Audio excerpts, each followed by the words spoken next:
Good job.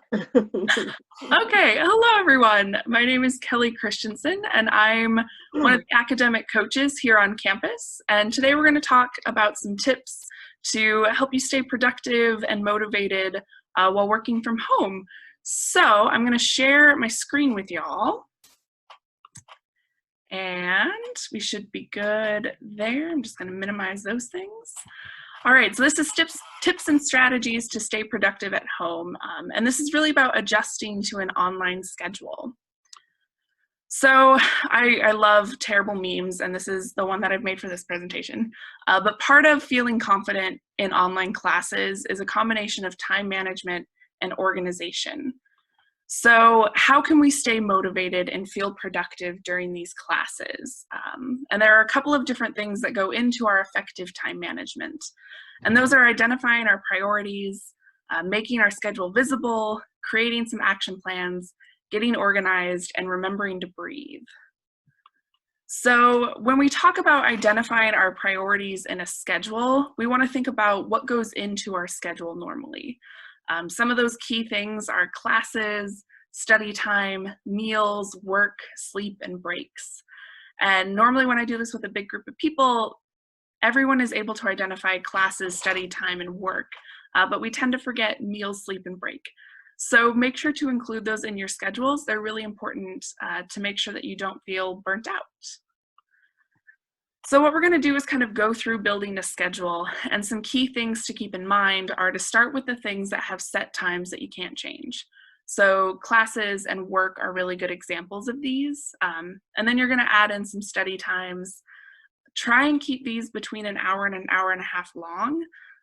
Any longer and you might feel really tired by the end of it, a little burnt out from things. And then, like I said before, don't forget to include some meals, breaks, and other activities. So we're going to start by building kind of a general schedule, and then we'll talk a little bit more about an online specific one. So with our general schedule, our classes go in first. These have set times. Currently, you might have set Zoom lectures that you need to attend at a specific time, so plug those in first. Now, if you're still working, you're going to want to add in your work schedule next because, again, that's pretty static and you aren't going to change it much as you go through the week. Now we want to add in our homework and study times, and I want you to notice that these study times are only an hour long each, and they include some space between them. Now it looks like a lot in there, but realistically, if you're taking 12 credits, this is about the amount of time you'd need to spend studying. And they're scattered throughout the day, so you aren't overloading one specific day with a lot of studying. You're trying to equally put it throughout the week. So I added in a sleep time, right? This is incredibly important now when time kind of feels weird while you're at home. Try and keep a consistent sleep schedule. Set a bedtime for yourself. I try and do it for myself, and it really helps out for the next day. And put time in to eat. So I'm not going to tell you what you should eat or how you should eat it, but make sure that you do eat. Try and include some consistency in there. If you're at home with family, you might not have much control over when those meals are, but try and plug that in for yourself as well. And then take some breaks. So putting breaks in between homework and study sessions is a good way to give your brain a little bit of time to chill and to regain some kind of energy to keep going. And you can be specific with these breaks. So including what you're gonna do. So you'll notice on Saturday night, it says friend night. Maybe that's a time that you have a FaceTime call with some of your really good friends who are far away from you at the time. So put those things in for yourself. Now, planning out every single hour of the day can be really overwhelming. I know personally it doesn't work super well for me. So you can include as much detail as you need. So this is a schedule that I would use where I have all of the classes and work time set and a reminder to eat some food. And then I just sprinkle in some study times that I want to be consistent with. And then I leave some gaps for flexibility. And that's really nice and very important right now. And we'll talk a little bit more about that as we keep going. But The key thing here is that I still included some dedicated study time. And the reason that I did that is to build the habit of studying in a consistent manner for my classes. So how does schedule building change as we're online? Well, one of the most important things about it is that you're making structure for yourself. So we went from having a lot of structure with designated class and lab times to not a lot of structure. And that can be really hard to maintain motivation and productivity through. So online courses are great for scheduling freedom, but it's important to still give yourself some structure. And like I said, that structure can help with motivation and to help you keep on top of your work. So what's important is to be specific. Say exactly what you plan on doing during the time that you block out. So now we're going to kind of build a online schedule for ourselves. So just like before, I'm going to plug in times that don't change. So maybe I have a Zoom lecture that I'm required to go to for a class. I'm going to plug those in first because they're going to be the same every week. But now I'm also going to schedule time to view lectures or slides from classes that don't have required Zoom times. And I'm going to be specific about those. So I'm going to watch recorded lectures on a certain day, and I'm going to take notes on any posted slides. And the reason that I spread that out throughout the week is so that it doesn't all pile up on Friday when I have stuff due maybe on Sunday. I want to be kind to myself and try and be proactive about getting it done earlier throughout the week, just like I would if I was on campus. And just like before, I'm going to plug in some homework and studying time. Now you can be really specific with what course you're going to be studying each block, and I think that's really important if you're finding that it's a little bit hard to keep up motivation. And I'm just going to do like I did before and only allow these blocks to be an hour or an hour and a half long. Again, I don't want to get burnt out by studying, but I want to make sure that I have enough time to study. And I want you to note that I left a lot of blank space in here. So part of that is that I didn't include a work schedule because your work schedule might not exist anymore, or it might be really, really changeable. And the other reason is that I wanted to allow for as much flexibility as possible. So right now, when lots of things are changing, stuff might come up where you need to shift your homework and studying time. So making sure that there's still available time in my schedule to do that is really critical. So I want to have this balance of structure around what I need to get done, but flexibility for to allow for life. So some other tips for online scheduling. One really big one that I've been chatting with students about is schedule time to check your email. So right now, you're getting a lot of your class information through email, whether that's BB Learn announcements or just communication with your instructors. You want to make sure that you're checking your email a bit more than you used to when you were on campus. So blocking out a time in the morning to check it all initially, maybe around lunch, and then again in the afternoon, just to make sure that you're staying on top of those things.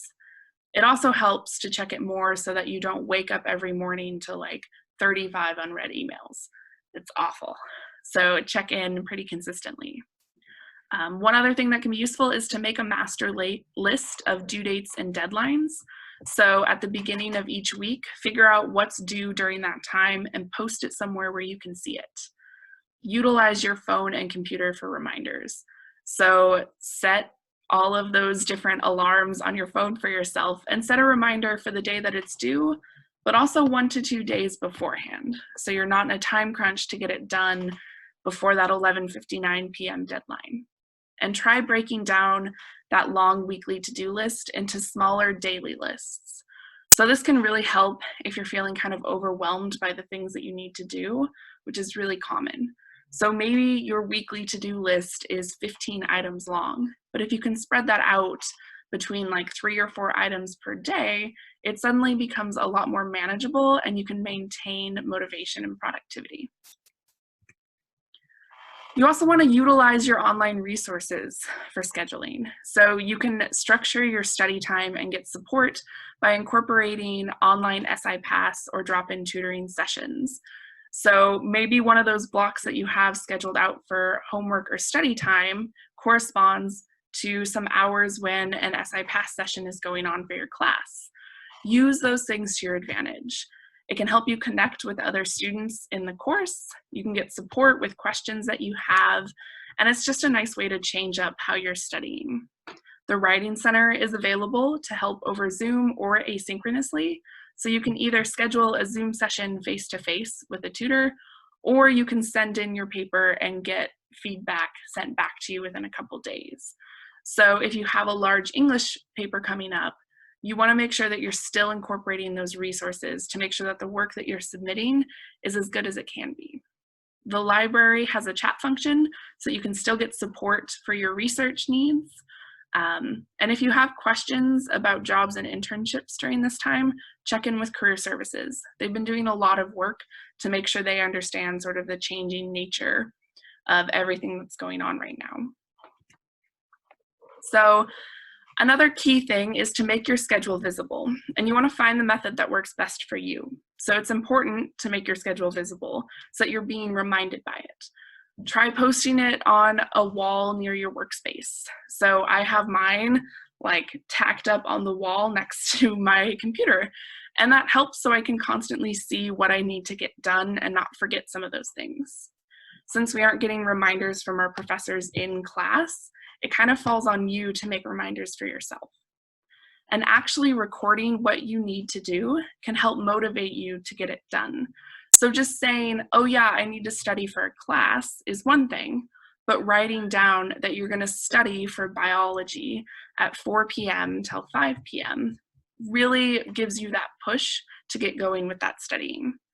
And you can use whatever works best. So whether it's a paper planner, your phone, or different organizational apps, choose the thing that's actually going to work for you, or choose multiple things. I usually have a combination of my Outlook calendar reminders and an actual paper to-do list for every day. So now we're going to talk about action planning.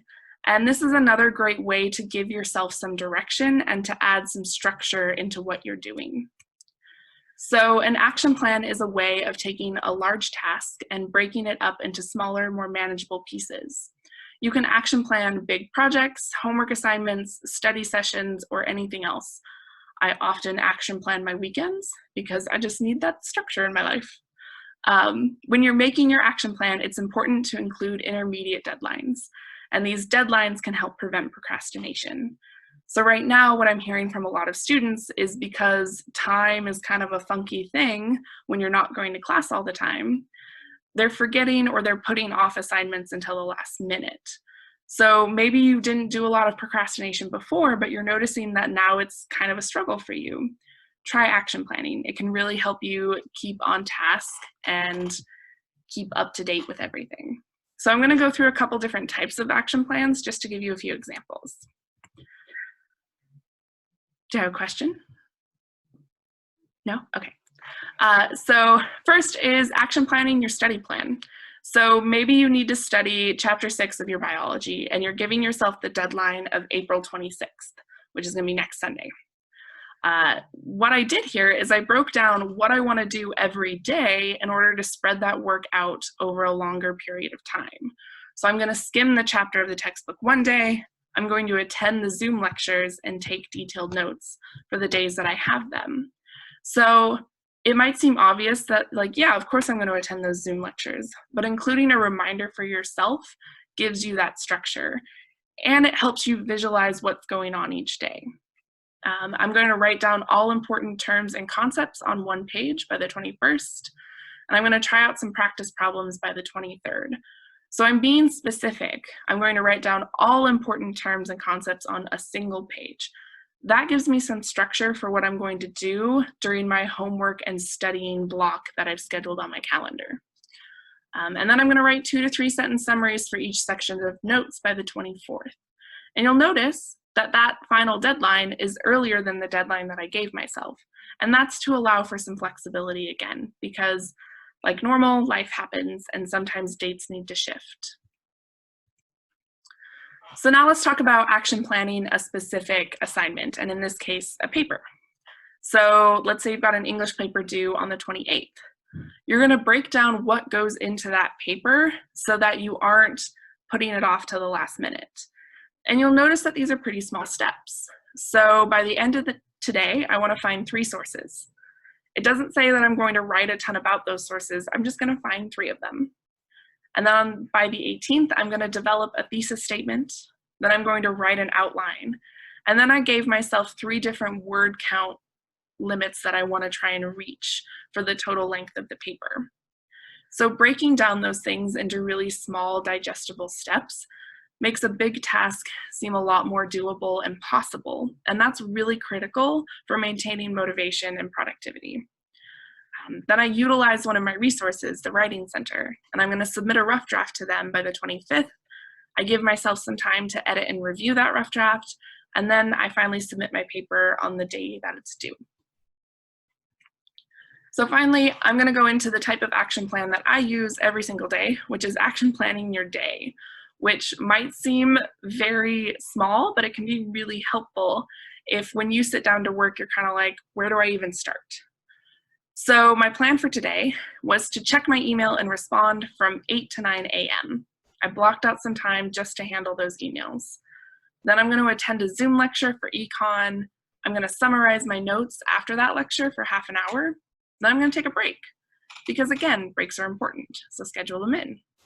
Then I'm going to take notes on slides and recorded lecture for Flen at 1 p.m.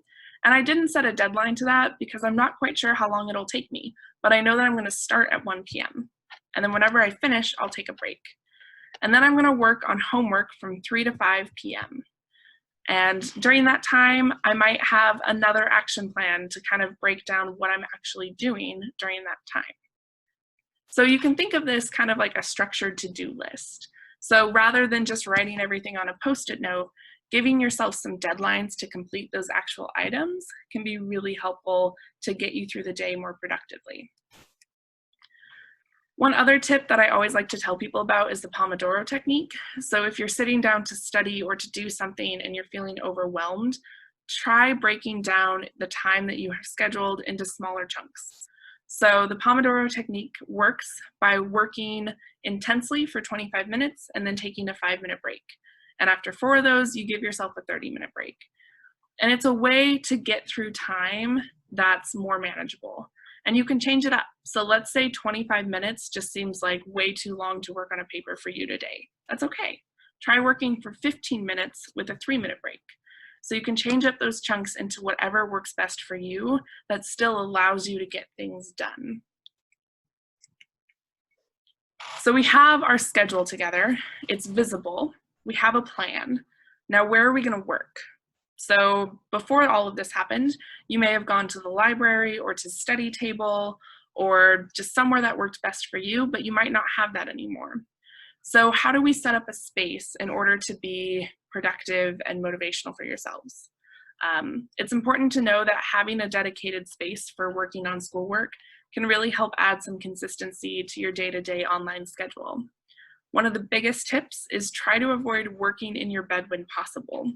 So if you're in an apartment and you can work out in the living room on a table there, do that. You want to separate where you're relaxing, where you're sleeping from where you're working. But if you can't, maybe you're at home and everyone's working from home and there isn't really a good space outside of your bedroom. Try working at the end of the bed that you don't normally sleep in. So still creating some separation between those two things is really important. And then make sure to keep things like notebooks, writing utensils, headphones, charging cords, everything that you could need nearby. When you're setting up your space, try to minimize distractions when you're working through lecture materials. So maybe you're in a Zoom session, put your phone away so that you aren't constantly checking it or getting distracted by it. Try and use headphones and background music to block out noise distractions. And then always make sure to communicate with your family or roommates about times when you need a quieter environment to work. So maybe there's a really important test review or you need to take a test and you need a quieter space. Let the folks around you know that that's a need of yours. They can't help you if they don't know. So the other thing that's important right now is to organize your digital environment as well. So you want to create a workspace that's both physically and digitally efficient. So establish an organization system for you by using clear and consistent file names and arranging files and papers in a way that makes sense. This is really helpful right now since the majority of our assignments need to be turned in online. So here's an example. Let's say you're in English 101, section 3, and you know that you can set a folder just for that class. So create a folder for each class that you're in. Then within that folder, arrange it based on what sort of assignments you have. And in that folder, separate it rough drafts and final drafts, and then finally have the actual essays that you'll turn in. And you'll notice that that final block, that Christensen Essay 1 and Essay 2, have a very professional title name, which is important. When you're submitting it, your instructor can clearly see who it is that's submitting it, what file it is, and for what assignment.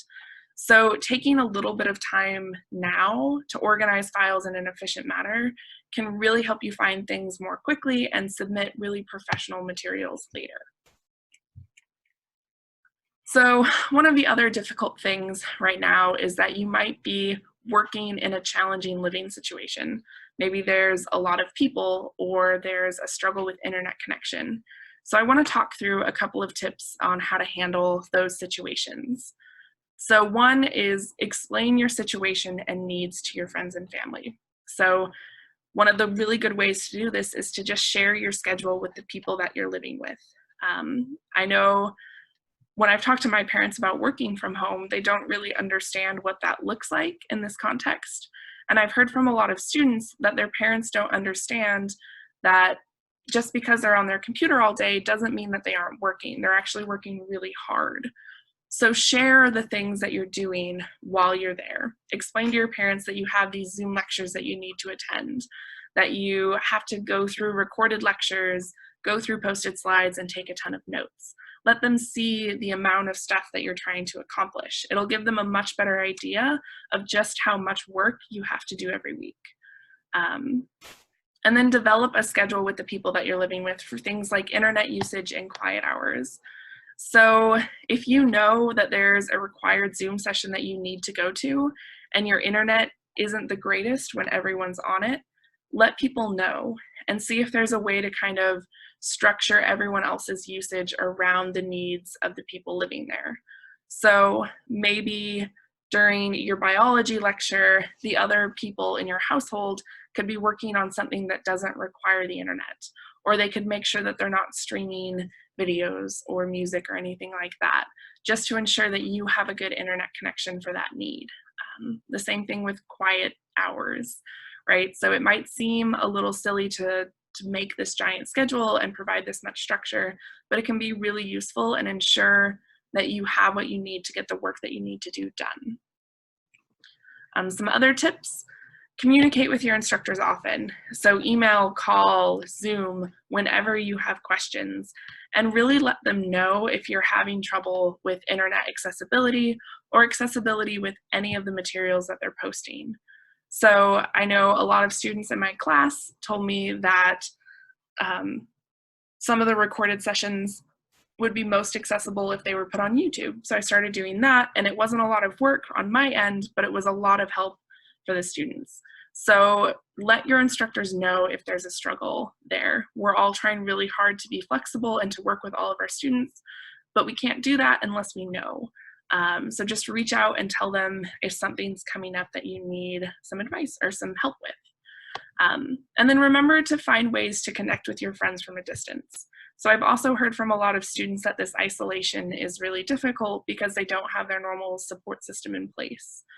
So maintaining a group message, FaceTiming, online games, these are all really good options to connect with your friends. If you had friends in a class that you all took together, schedule a study session with everybody. So set up a Zoom call, quiz each other, create your own sort of like study group that you would normally have on campus. So the last thing I want to talk about is how do we handle some of these interruptions? And there are some things to keep in mind here. Priorities change. Maybe when you were on campus, your single priority was getting A's in all of your classes, but now that you've had to go back home or in a different situation, your priorities might have shifted to helping support your family or to just trying to get by during this difficult time. So realize that that happens. Life happens. Things don't always go to according to plan, and you might have extra time or less time. So when we talked about building our schedules and allowing that maximum flexibility in there, that's really useful for those 2 points of having either extra time or less time. So maybe a paper didn't take you as long as you thought it would. Do you have the energy to maybe start on the next assignment? That way you're ahead in a course. Or if you have less time, is there some place that you can kind of adjust in your schedule in order to make up for that lost time? And then remember that other people might need your help, and that's okay. Just make sure to communicate if something comes up and you need to talk about an extension on an assignment, or maybe someone else in your house really needed the internet for work and you couldn't access certain materials on time. Just let your professors know when these interruptions happen in your life so that they can help you come up with a plan to make them work more efficiently for you. And most importantly, remember to breathe. So if you're feeling really stressed out about this, take a moment, take a breath, and then reach out to the support that you have in your campus community. So you can contact one of the academic coaches or any of the SSS-TRIO folks. You can check out tutoring, SI-PASS, the Writing Center. The Counseling and Testing Center is still available for you. So make sure that you're taking care of yourself so that you don't get burnt out and that you can finish this semester how you'd like to finish it and have it be as successful as you were hoping. So with that, I'm going to stop my screen share and come back to our folks. Corey, I love your background. And I guess, do any of you have questions that I could try and like include some information on for students as this goes up? I don't have any questions. I found the information to be very helpful. In fact, as you've been talking, I've been action planning the rest of my afternoon. Yay! So lots of great tips. We look forward to getting this in YouTube formatting, sending out to our students, and getting more students exposed to this. Thank you. Yeah. I like the Pomodoro technique. Me too. It's my favorite. I try to do myself. It's hard, but yeah. Thank you, Kelly. It was wonderful. Thanks. Yeah. Thumbs up for the Pomodoro. Yeah. I was going to ask about how to communicate to your household about what's going on. I think that's a huge one, to be able to just kind of bring everybody together to understand what's going on and get everybody's needs met. So thank you for covering that. It was all wonderful. Yay! Great. Well, I guess just a note to anyone, if you do have questions, reach out to anybody here. Academic coaching is still available to meet. You can schedule on VandalStar or by emailing acadcoaching@uidaho.edu. I know that Brian and Mercedes both know all of our contact info too. So yeah, feel free to send folks our way. We're happy to help. With that, I'm gonna stop recording